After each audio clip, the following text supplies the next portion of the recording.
전 여러분과 함께 오늘 에베소서 5장 32절의 말씀을 가지고 함께 나눌 설교의 제목은 하나님의 비밀 이야기입니다. 우리 다 같이 합독하시겠습니다. 시작. 하나님의 비밀 이야기.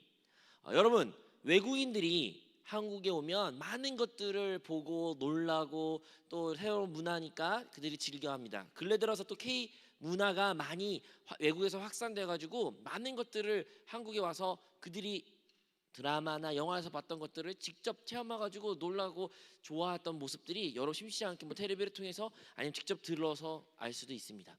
저도 이제 가끔 외국인들이 한국에 오면 제가 통역한 일이 있어가지고 그들 함께 수행하면서 한국 문화에 대해서 한국 식당과 아니면 음식점과 아니면 명소를 방문할 때가 있습니다.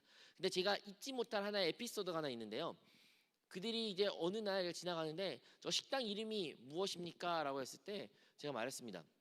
저 식당 이름은 우리 뭐 장모님의 뼈해장국입니다 이렇게 말했을 때 제가 이거를 어떻게 통역할지를 모르겠는 거예요. 장모님의 뼈해장국, 여러분 무슨 뜻인지 이해 못하시죠? 장모님이라는 게 이제 가족이잖아요. 가족의 뼈해장국이라는 거예요. 근데 거기에서 이제 생략된 게 있죠. 뭐예요? 장모님이 만들어 주신 뼈해장국인데 그것을 번역기나 이제 아이폰이나 아니면 이제 구글 같은 걸 딱 찍으면 번역할 거 아니에요. 번역 바로 딱 뭐가 나오냐면 장모님의 뼈로 만든 해장국이라는 거예요. 그러니까 외국인들이 엄청 놀라는 거예요. 아니 어떻게 장모님의 뼈를 가지고 해장국을 먹냐? 그러니까 이제 제가 설명하죠. 그게 뜻이 아니라 그게 장모님이 만드신 뼈 해장국입니다라고 제가 설명했던 그런 에피소드가 기억납니다. 여러분, 이러한 오해, 잘못된 이해, 웃긴 이야기가 어디서부터 비롯됐을까요? 그것은 아마도 우리는 한국 사람으로서 너무나도 그것이 익숙한 이야기고 너무나 다양하게 받아들이는 내용이지만 외국인들에 있어서 한국 문화를 모르는 사람이 있어서 왜 다른 사람, 타자로서 그것을 바라봤을 때 너무나도 어색하고 이해 안 가는 부분들이 있는 것입니다. 이것이 꼭 우리 한국 사람, 외국 사람에 국한되는 것이 아니라 심지어 영적인 나라, 어떻게 보면 하나님의 나라 속한 자와 그리고 이 세상에 속한 자들 간에도 그러한 차이, 불일치, 이해가 안 되는 부분들이 분명히 존재합니다. 우리가 같은 말을 쓰고 같은 단어를 쓸지라도 우리가 이해하는 단어와 세상이 이해하는 단어는 완전히 다릅니다. 대표적인 예가 뭘까요? 교회라는 단어입니다. 교회. 여러분 교회라는 단어 많이 쓰시죠? 어디 갑니까? 라고 물으면 지금 교회 갑니다. 일요일은 교회 가는 날이죠. 저 교회 갔다 왔어요. 어디 갈 거니? 교회 갈 거야. 이렇게 우리는 말합니다. 전도할 때도 어떻게 말합니까? 우리 같이 교회 가자. 우리 교회 가서 우리 이거 하자. 우리는 교회라는 단어를 너무 쉽게 사용하고 많이 사용합니다. 세상 사람들도 그래서 그 교회라는 단어를 많이 사용합니다. 특히 무엇이 안 좋은 일이 있을 때 세상 가운데는 뉴스 매체를 통해서 안 좋은 소식이 접했을 때 무슨 욕을 해요? 어떤 교회 목사가 어떠한 교회가 무슨 교회가 이러한 분란을 이러한 일이 일어났다. 그래서 교회에 대한 안 좋은 뉴스를 세상가 많이 접하는데 그들이 교회를 말할 때 항상 부정적이고 교회에 대한 비판적 이야기를 많이 하곤 합니다. 그런데요, 그들이 말하는 교회와 그리고 오늘 성경에 말하는 교회는 과연 같은 교회라는 단어를 사용하는 걸까요?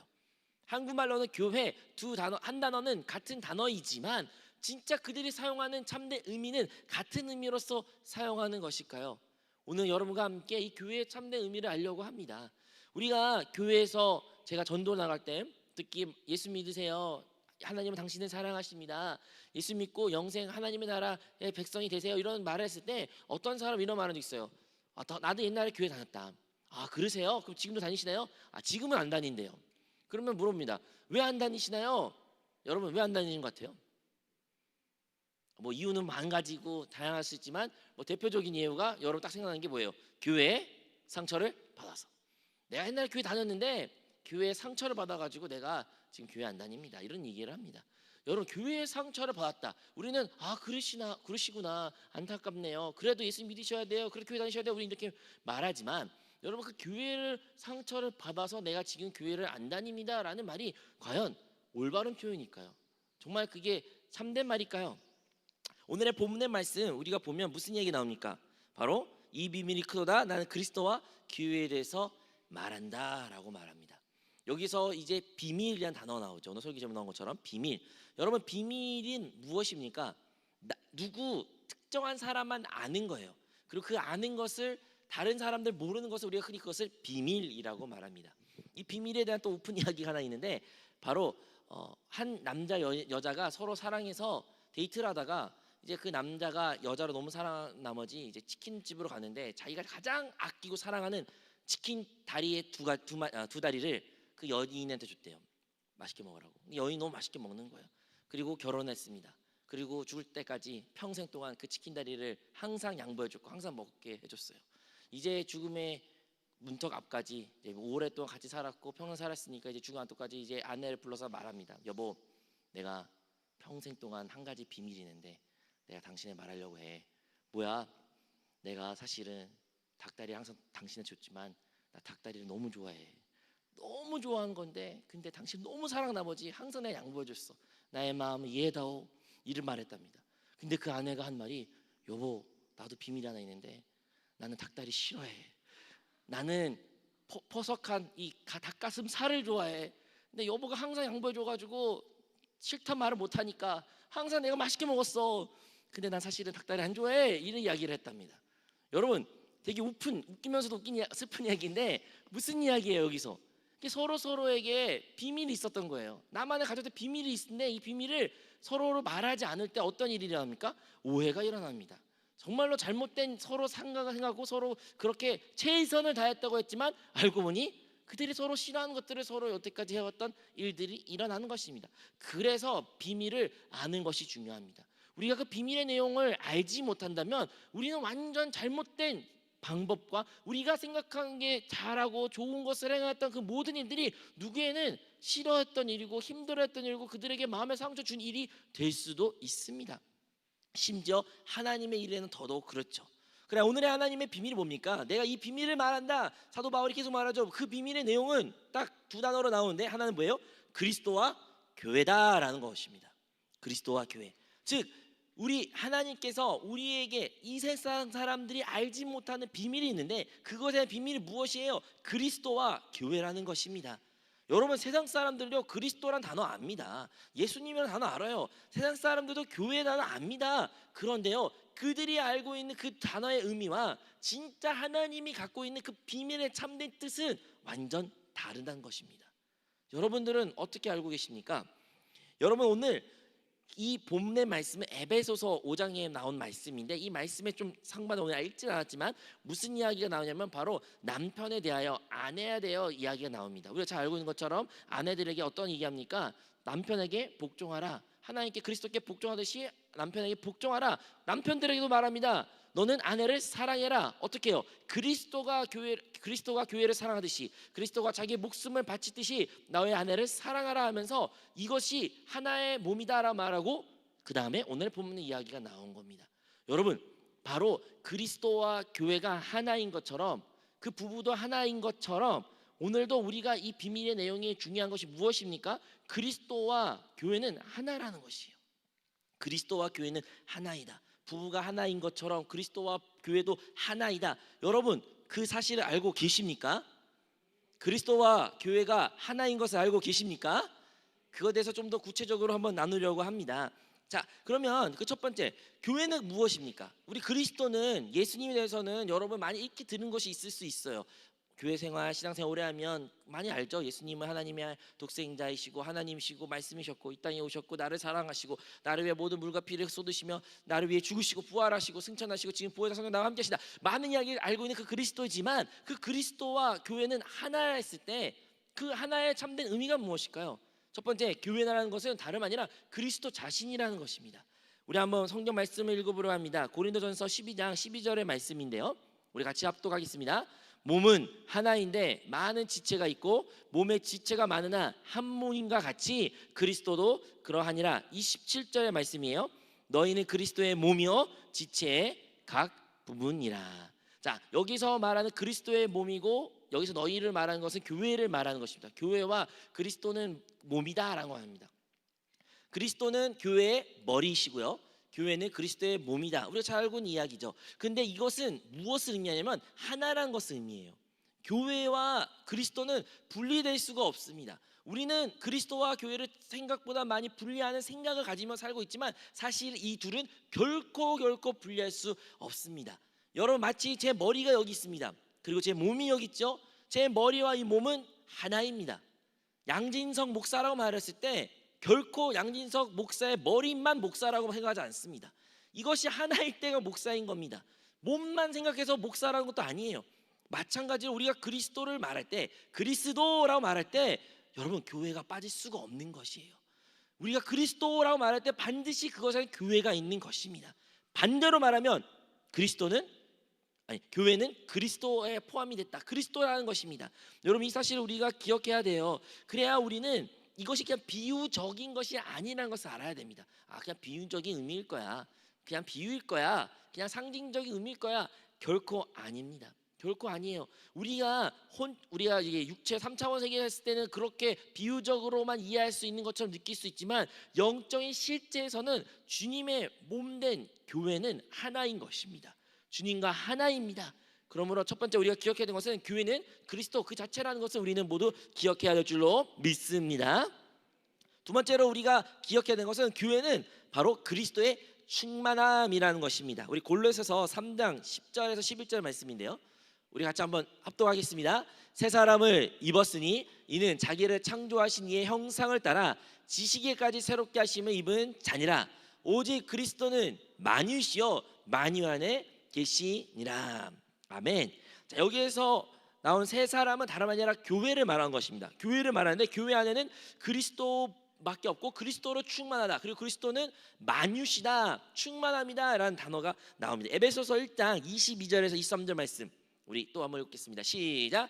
또 만물을 그의 발 아래에 복종하게 하시고 그를 만물 위에 교회의 머리로 삼으셨으니 교회는 그의 몸이요 만물 안에서 만물을 충만하게 하시는 이의 충만함이니라. 자, 교회는 그의 몸이고 만물 안에서 만물을 충만하게 하신 이의 충만함이다. 즉 교회는 뭐라는 거예요? 그리스도의 충만함이라는 것입니다. 충만함.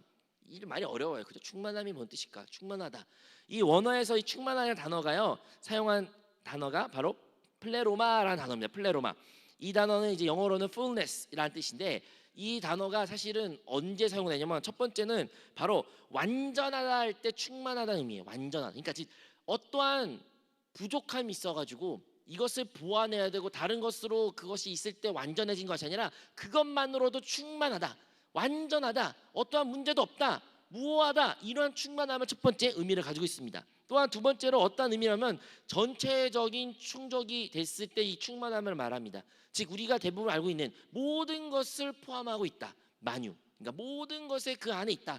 우리의 행복, 기도응답, 웃음, 또한 기쁨, 감사 그 모든 그리스도 안에 있다는 것이에요. 그럴 때 사용하는 것 충만. 모든 것을 포함하고 모든 것을 가지고 있는 것 그것이 바로 충만하다 할 때 그 충만을 사용하고요. 또 세 번째로 이 충만이라는 단어가 언제 사용되냐면 보편성을 말할 때 말하는 것입니다. 그리스도의 만유 되신 그 충만이 그냥 믿는 사람들에게만 충만한 것이 아니라 이 우주, 이 인류 모든 이들에게 다 충만하다는 것이에요.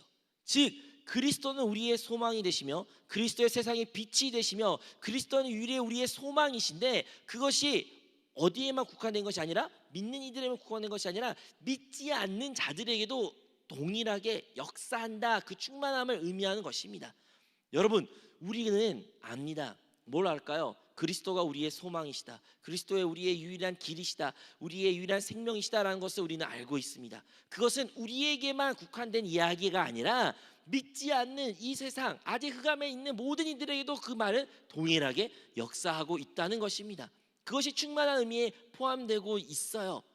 여러분 세상 사람들은 교회에 대하여 비난하고 비판하고 정죄하고 막 혀를 내르며 부정적인 인식을 많이 가지고 있습니다. 어떻게 교회가 저럴 수 있어? 교회 저러면 안 돼. 그럼에도 불구하고요. 이 교회는 그리스도의 충만한 힘 때문에 이 세상 가운데 이 어둠 가운데 놓인 모든 사람들의 유일한 소망은 어디입니까? 교회밖에 없습니다. 이 세상 가운데 나의 이 허전함 나의 이 갈급함, 나의 이 문제, 질병 모든 것들에서부터 답을 어디서 얻을 수밖에 없는 거예요. 그리스도의 충만에서부터 얻을 수밖에 없는데 그게 어디라는 겁니까? 교회라는 것입니다. 그러므로 교회는 이 세상의 소망이요 이 세상의 유일한 빛 대신 빛이 될 수 있으며 빛을 비칠 수 있는 곳이며 이 교회를 통해 하나님의 뜻이 하나님의 나라가 임하게 되는 줄로 믿습니다. 그래서 교회는 그리스도의 충만함이라는 단어를 우리는 기억해야 됩니다. 세 번째로 우리가 기억해야 되는 것은 바로 교회는 성령 자신이시다라는 것을 우리는 기억해야 됩니다. 자, 우리 사도행전 2장 1절에서부터 4절의 말씀인데요. 사도행전 1장 4절의 말씀에서 어떻게 나오냐면 다름 아니라 바로 성령님이 교회에 임하는 역사가 나와요. 우리는 교회의 역사할 때 교회가 언제 시작했을까? 여러분 생각해 보셨습니까? 여러분 교회는 언제 시작됐다고 생각하십니까? 뭐 베드로가 주는 그리스도여 살아계신 하나님의 아들이시냐를 말했을 때 예수님이 말씀하시죠. 그래, 이제 내가 천국 열쇠를 너에게 주겠다. 교회에 너를 주겠다라고 말씀하셨을 때 우리는 대부분 그때부터 교회가 시작되지 않았을까라고 생각하지만 사실은 아니에요. 언제 시작됐냐면요, 바로 주님이 죽으시고 승천하시고 이제 그들이 마가의 다락방에 모여서 뜨겁게 기도했을 때 성령이 임했을 때 비로소 교회의 역사가 시작됐다라고 우리는 말하고 있습니다. 그렇다면 교회의 역사는 그 성령으로부터 비롯되어 시작되었고 수많은 일들이 사도행전에 교회가 선교도 했고 교회가 또 선교사를 파송했고 교회가 많은 일을 도왔고 복음을 전했으며 교회라는 단어가 많이 나오는데 그 교회가 많은 일을 했을 때 우리 생각에는 그 교회가 그 일들을 행했다고 물리적으로 보이지만 사실은 무엇입니까? 다 성령님이 하신 것이에요. 여러분 교회가 어떠한 선택을 할 때가 다 항상 금식과 기도로 그 모든 결정을 내렸습니다. 항상 성령님의 도심을 구했습니다. 사도 바울이 선교를 가고 싶을 때일지라도 성령께서 그거를 막으시고 때로는 성령께서 그를 구하시며 성령께서 그거를 인도하셨던 것입니다. 즉 교회의 역사는 다른 말로 하면 성령의 역사입니다. 우리가 교회의 역사 오늘날까지 이어지고 있습니다. 세상 사람들은요 그냥 2000년 동안 교회 역사가 있을 것이다 라고 보이지만 믿는 사람들은 우리가 보아야 될 것은 이 모든 일은 누가 하신 것입니까? 성령님이 하신 것이에요. 성령님이 항상 교회와 함께 계셨고 교회를 운행하셨고 지금 이 자리에도 성령 하나님이 함께 하십니다. 그러므로 우리가 교회를 말할 때 교회를 논할 때 결코 성령을 우리가 뺄 수 없는 것입니다. 만약에 성령님이 계시지 않냐면 그것은 참된 교회가 될 수 없습니다. 그러므로 교회는 그 성령 그 자체 그 영의 인도함을 받는 그것이라는 것을 우리 모두 기억하시기 바랍니다. 그런데요 이 성령님이 일하시는 것 성령님의 역사라고 말하면 반대일이 있죠. 성령님과 반대되는 게 무엇입니까? 바로 인간의 자아와 정욕과 인간의 생각과 자기의 의견과 주장들이 분명히 있습니다. 그래서 교회의 역사를 사도행전 읽어보면 그것에 대한 수많은 갈등이 나옵니다. 성령님은 이 방향으로 이것을 원하시지만 그것을 순종하지 못할 때 얼마나 많은 사람들이 잘못된 길을 걸어가는지 성경에 기록하고 있습니다. 오늘날도 마찬가지입니다. 여러분 우리가 오늘날 참된 교회의 실제를 누리기 위해서는요 우리가 그 교회를 실제로 내가 지금 누리지 못했다면 무엇이 문제인 것입니까? 내가 온전히 성령께 순복하지 못했기 때문에 그 교회의 실제를 보지도 못하고 체험하지 못한 것입니다. 그렇다면 우리는 어떻게 성령님의 참된 실제를 참된 교회의 실제를 볼 수 있습니까? 그것은 오직 우리의 옛사람을 자아를 우리의 혼을 우리의 모든 것들을 십자가와 그리스도와 함께 못 박을 때 십자가에서 우리의 모든 옛사람이 죽을 때 비로소 성령님께서 역사하는 것을 우리가 볼 수도 있고 성령에 따라 살 수 있게 되는 것입니다. 사랑하는 여러분 이번 한 주도 어떻게 살아가야 될까요? 라는 생각할 때 여러분 우리는 많은 말을 할 수도 있지만 사실 결론은 한 가지예요. 우리는 다시 한번 성령 충만함을 받아 성령을 따라 사는 삶을 살아야 되는 것입니다. 다시 한번 내가 성령을 따라 살지 않은 것을 돌이키고 회개하고 다시 한번 주 예수 그리스도의 이름과 영 안에 머무르며 말미암아 성령님을 인정하고 환영하고 성령의 기름 부에 순종하는 삶을 살아가는 것이 곧 참된 교회의 실제를 살아가는 것이라는 것을 우리 모두 기억하시기 바랍니다. 그리고 마지막 네 번째는 교회는 주님의 영과 그리고 한영된 무리가 바로 교회라는 것입니다. 우리가 익히 알고 있는 개념인 것 같아요. 바로 예수 그리스도를 구주로 영접한 사람, 그 사람의 무리들이 한영, 주님과 한영이 되어 그 무리, 우리가 바로 교회라는 것입니다. 건물이 교회가 아니에요. 건물이 이러한 시설물이 교회가 아닙니다. 십자가가 달린다고 해서 교회가 되지 않습니다. 뭐 사업 등록장을 등록되었다고 교회가 다 교회가 아닌 것입니다. 교회는 오직 주님의 영과 그리고 하나님의 자녀들이 그의 연합된 한 영으로 이루는 그 공동체가 바로 참된 교회라는 것입니다. 여러분 사도 바울이 그가 회심하기 전에 사울이라고 이름을 불렀을 때 그가 하나님을 너무 사랑한 나머지 예수님을 믿는 사람들을 핍박했습니다.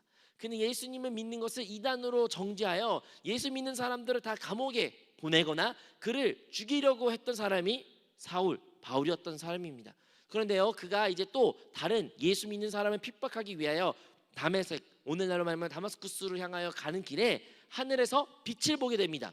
그때 이런 음성을 듣게 되죠. 사울아, 사울아, 너는 왜 나를 핍박하느냐? 그때 사울이 말합니다. 주님, 당신이 누구십니까? 예수님 그때 말씀하시죠. 나는 네가 핍박하는 예수다. 여러분, 사도 바울은요, 그리고 사울은요, 한 번도 예수님을 본 적이 없어요. 한 번도 예수님을 본 적도 없어요. 그리고 예수님을 핍박한 적이 없습니다. 그런데요, 우리 예수님은요, 하늘에서 사울에게 어떻게 말씀하십니까? 사울아, 사울아, 왜 너 나를 핍박하느냐? 사울은 솔직히 말해서 누구만 핍박했어요? 바로 예수 믿는 사람들을, 예수님을 따르는 사람들을, 그들을 핍박했습니다. 교회를 핍박했습니다. 근데요, 예수님은 그것을 어떻게 받아들인 것입니까? 왜 나를 핍박하는 거예요? 왜 너 나를 핍박하고 있냐? 사도 바울은 그것을 들었고 체험했고 깨닫게 된 것입니다. 즉, 교회는 그리스도와 하나인 것을 그 누구와도 그 음성을 통해서 그는 확신을 갖게 된 것입니다. 근데 아무나 하나 됐다는 것이 아니에요. 그냥 모든 사람이, 아무나 사람이, 그냥 믿지 않는 사람도 함께 모여가지고 우리가 다 교회예요, 이런 것이 아니에요. 진짜 예수님을 나의 구조로, 그리스도로, 내가 사는 것이 아니라 그리스도가 사는 사람, 성령을 따라 인도함 받는 사람, 그 사람들이 어떤 사람들입니까? 한마디로 하면 한영된 삶, 그 한영된 삶을 살아가는 그 무리가 참된 주님의 몸된 교회다라는 것입니다. 이번 우리 한세교회 성전 이전을 위해서 우리가 함께 기도하고 있고 지금도 기도하고 있습니다. 이미 하나님께서 우리가 가장 좋은 성전을 허락해 주셨습니다. 그런데 이것을 통해서 우리가 배워야 될 참된 공과는요, 교회는 이 건물이 아니라는 것이에요. 진짜 이 건물은 교회가 아닙니다. 교회는 진짜 그리스도와 그와 한영된, 한물이 된 공동체, 우리를 교회라는 것입니다. 여러분, 설사 이 건물이 사라지고 설사 우리가 이곳에 예배가 안 드려질지라도요, 한세교회는 항상 있을 것입니다. 한세교회는 사라지지 않는 것입니다. 우리가 성전 예배 드리는 처소는 달라질지라도 우리 교회는 결코 사라지지 않는 것입니다. 왜냐하면 이것은 주님의 참된 몸이기 때문인 것입니다.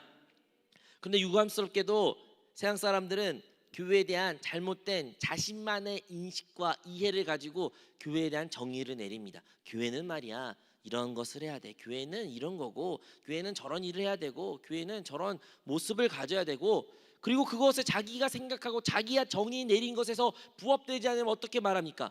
교회는 어떻게 저럴 수 있어? 교회가 문제야. 교회가 어떻게 저게 사랑이 없을 수 있어? 교회라는 많은 단어를 사용합니다. 그런데 사랑하는 여러분, 세상 사람이 말하는 그 교회의 정의를 혹시 여러분은 같은 정의로 생각하고 계시지 않으십니까? 우리도 세상 사람과 다르지 않게 교회에 대한, 우리만의 교회에 대한 정의, 내가 생각한 교회의 모습, 교회의 바람, 교회는 이래야 돼 저래야 돼, 이러한 것을 우리가 혹시 가지고 있는 것은 아닙니까? 그래서 교회 안에서 교회에서 상처받았어, 교회가 어떻게 이럴 수 있어, 교회는 나한테 잘못한 거야, 이런 이야기를 혹시 우리도 같이 똑같이 말하는 것은 아닐까요? 그런데요, 우리가 그러한 잘못된 이해 때문에 무엇을 갖고 와요? 잘못된 오해를 가지고 온 것입니다. 사랑하는 성도 여러분, 교회는요, 주님은요 결코 여러분 버리지 않으셨습니다. 주님은 여러분을 사랑하십니다. 주님은 우리를 한 사람 사랑하시고 자기의 목숨을, 자기의 물과 피를 쏟으시면서 전부를, 보혜사 성령을 우리에게 주신 분이 우리 주님이시고 주님의 몸된 교회입니다. 여러분, 우리가 교회라고 말했을 때 잘못된 이해를 가졌기 때문에 많은 경우에는 교회가 나한테 왜 이럴 수가 있어, 교회는 왜 이래, 교회는 나를 상처를 줬어라고 말하지만 사실은 그게 진짜 교회인가요? 진짜 오늘 성경에서 읽었던 그 교회의 그 참된 의미의 교회를 말하고 계신 것인가요? 아니면 어떠한 개인의 한 사람의 특정한 인물에 대하여, 아니면 내가 잘못된 가지고 있는 이해를 가지고 교회에 대한 정의를 혹시 오해한 것은 아닐까요? 여러분, 우리는 오해할 수 있습니다. 우리는 그것을 잘못 알 수도 있습니다. 왜 그럴까요? 왜냐하면 이것은 비밀에 속하기 때문입니다. 아까 본문에 말한 것처럼 바로 비밀, 그리스도와 교회에 대한 비밀. 근데 우리가 그 비밀을 오해 없이 이해하기 위해서는 참된 그리스도에 대한 이해와 참된 교회에 대한 의미를 깨달아야 된다는 것입니다. 여러분, 교회가 무엇이라고 했죠? 하나인데, 그리스도와 교회는 하나인데 그 의미에서 교회는 어떤 의미를 했죠? 교회는 그리스도 자체라는 거예요. 여러분, 교회 말할 때 결코 그리스도를 빼서 말하면 안 됩니다. 여러분 만약에 교회가 나의 상처 줬어라고 했을 때 어떻게 드릴 수 있는 거예요? 예수님이 나한테 상처 주셨어요. 예수님을 어떻게 예수님이 나한테 이럴 수 있어요라고 말한 거와 다를 바가 없는 것이에요. 또 우리가 교회 말할 때 그리스도의 충만함이라고 하는 거예요. 그리스도 안에 모든 충만함이 교회 안에 있는데 교회가 어떻게 이런 거 나한테 안 해줄 수 있어? 나한테 이거 왜 안 줬어? 여러분 그리스도 안에 충만함이 가득한데 진짜 교회가 이것을 우리에게 안 준 걸까요? 아니죠. 그리스도는 항상 교회는 항상 풍성함이 있습니다. 다만 내가 잘못된 이해를 갖고 잘못을 받아들였기 때문에 교회를 오해를 합니다. 세 번째로 뭡니까? 교회는 성령 자신이에요. 성령님이 교회의 모든 것을 주관하신 분입니다. 교회가 어떻게 나에게 이룰 수 있어 말할 때 성령님이 감히 나에 어떻게 이룰 수 있어? 이렇게 말하시는 분이 계신가요? 여러분 성령님 아니고서 결코 예수를 구주라고 우리가 고백할 수 없는 사람인데 진짜 성령님은 말미암아 우리가 예수님을 구주로 나의 구세주로 고백할 수 있는 그 성령님이신데 성경에서는 성령님을 결코 근심케 하지 말라고 하고 성령을 소멸치 말라고 말씀하셨는데 그 성령에 대해서 우리가 그렇게 과연 말할 수 있을까요? 마지막으로 교회는 뭐라고 했어요? 한영된 무리. 우리가 모두 한영됐을 때 그 한영용을 가졌을 때 그것을 우리 공동체를 교회라고 말하는데 우리가 진짜 한영됨을 이루는 그 상황이면 진짜 교회가 나에게 상처를 주는 것이 있을까요? 많은 경우에는 우리가 스스로 다시 우리만의 가지고 있는 생각 혹은 세상이 말하는 정의의 교회의 그 가치관을 가지고 교회를 바라보게 됩니다. 그러면요 오해할 수밖에 없어요. 그러면 상처를 받을 수밖에 없고 잘못된 하나님에 대한 그 비밀을 깨달을 수 없고 누림을 가질 수 없게 된 것입니다. 하지만 사랑하는 여러분, 하나님은 결코 우리를 버리지 않으시고 우리를 사랑하는 것을 포기하지 않으셨습니다. 어떻게 할 수 있냐고요? 그게 하나밖에 없는 그리스도를 우리에게 보내주셨기 때문입니다. 근데 그리스도 예수님은 그냥 우리를 두고 가시고 고와 같이 버려두신 것이 아니라 우리의 또 다른 보혜사 성령을 보내주신 것입니다. 그리고 성령은 무엇을 하셨나요? 교회를 세우셨어요. 교회를 세우셨어요. 이 모든 것을 역행으로 보면 우리가 교회 생활을 온전히 할 때 우리는 다름 아니라 성령 하나님 그리스도를 말아낼 수밖에 없게 될 것이며 그리스도를 말아내고 그리스도를 바라본 자들은 살아계신 하나님을 만나게 됩니다. 여러분 그것과의 모든 응답이 있고 우리의 참된 자유와 기쁨이 행복이 함께한 줄로 믿습니다. 마지막으로 이야기를 끝내고 마치려고 합니다. 여러분 이제 요즘에는 잘 모르겠습니다. 옛날에만 해도요 이제 세계 지리 시간이라면 큰 칠판에다가 지도를 딱 하고 선생님께서 지휘봉 이렇게 지시봉 같은 거를 딱 보여주면서 여기는 뭐 아프리카의 어떤 나라고 저기는 어디고 이렇게 지시봉을 보여줘요. 그럼 그 지시봉을 보여줄 때 그 지시봉을 가리키는 것을 봐야 됩니다. 지시봉의 역할은 그거예요. 근데 많은 사람들은 제 친구들은 그 지시봉을 보고 있어요. 저 지시봉이 가시가 이렇게 잠깐 삐져나갔네. 저거 망가졌네. 이번에 지시봉을 바꾸셨나봐 선생님이.